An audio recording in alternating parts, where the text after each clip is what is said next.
მოკლედ იმ დღეს სახლი რომ ვიყიდე და რომ დავანგრიე სახურავი და თავიდან რომ დავიწყე რაღაცების გაკეთება, მაგ სახლში წყალი ჩამოვიდა, იმიტომ რომ წვიმდა და სახურავი არ ჰქონდა და ახლა ყველაფერი გაფუჭდა საერთოდ და ორმაგი სამუშაოს გაკეთება მიწევს, ვიდრე ვაკეთებდი, მაგრამ ახლა შეიძლება იფიქროთ, რომ აბა, ლინა მარტივი გეგონა რემონტიო, მაგრამ საერთოდ არ მეგონა მარტივი და ამაზე უარეს ველოდებოდი, ამიტომ მადლიერი ვარ, რომ მარტო ეს მოხდა.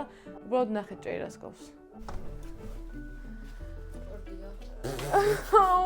რა წვიმს! სახლში წვიმს! რა საშინელება! I had one job. უბრალოდ უნდა შევეკეთებინა სახლი, რომელიც ვიყიდე. და ამ შეკეთებაში სახლის სახურავი აღარ არსებობს, სახლის ჭერი აღარ არსებობს და ყველგან წყალია. და ბოდიში, მაგრამ მართლა ვერაფერს ვერ გავაკეთებდი.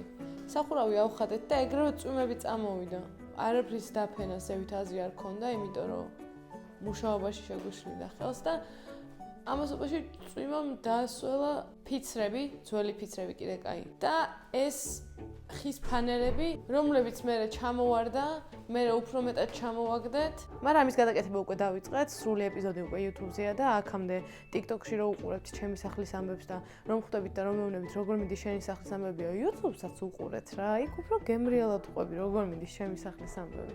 ფოტოშოპში ძალიან კარგად.